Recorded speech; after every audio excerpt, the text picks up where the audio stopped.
long gathering strength. Lyon to Jakovich, geez, an exciting play. Lyon did this very well. This Jakovich, look at him, he makes something out of nothing. He's got that flair that makes a really special player. He's kicked 35 goals in the last 5 weeks, 99 for the season, including reserves. Lyon, gee, that was good against Kernahan, and then to Jakovich again. Kicked 7 out of 11. He really was the difference between the two sides. Superb footy by O'Sullivan here. And through it goes. Kicked a couple of goals. And this was the winner. This was the difference. This is the one that sewed it up. He's kicked it. Just his 7th. Jakovich has 7.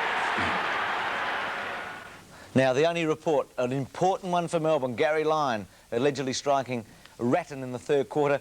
Well, the terrific news for Melbourne is that Garry Lyon had a smile on his face when he left the tribunal earlier this morning with John Sells, and he has been cleared and can play in the big game against North Melbourne at the MCG this week. They've got North Melbourne and Collingwood in the next 2 weeks, so great news for Melbourne supporters there. What's making headlines in this park, and this is the way Dennis voted, Alan Jakovich, who was nearly the difference between the two teams. He kicked 7 out of 11 goals yesterday. Garry Lyon, who had 15 of the best minutes in football you could imagine in the 3rd quarter, just after he was reported, and Andrew Obbs, who did the job on Craig Bradley yesterday. They were the 3, 2 and 1. As we take a look at some of the highlights, Justin Madden is with us.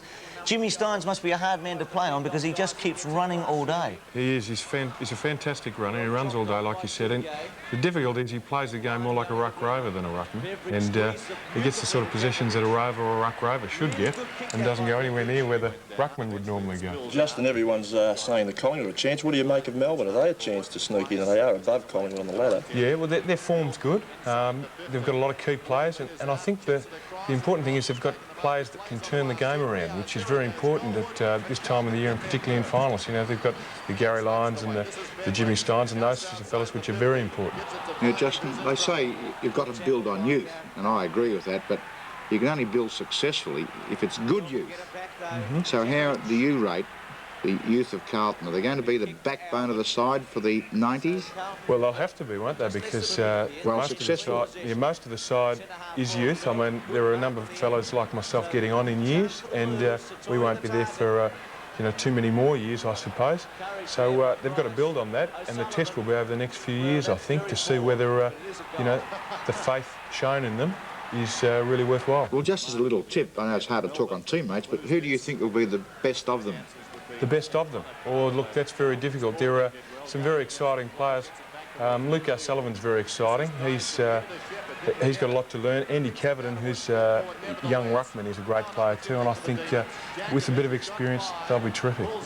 Just away from the football actual playing, the players themselves, do they find it hard to enjoy being a footballer and a worker?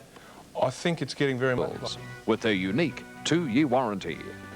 66 to 1. And the 66 to 1, someone says. But Jimmy Stynes, 21 votes, leads D. Buick, 17, who's playing today. Lambert playing today, 16. Waitman playing today, 15. Turley, who started on the interchange on Friday night with 15. Hinkley, who's been going wonderfully well at 15. Andrew Jarman also playing today. Paul Hudson's having a rest. He's having a bye. So Jim Stynes leading with 21. Great goal.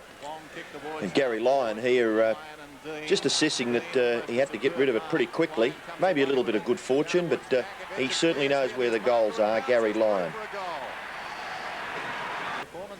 Here's a juggled mark over here by Stephen Tingay. A couple of grabs and a nice view of his hosiery there, but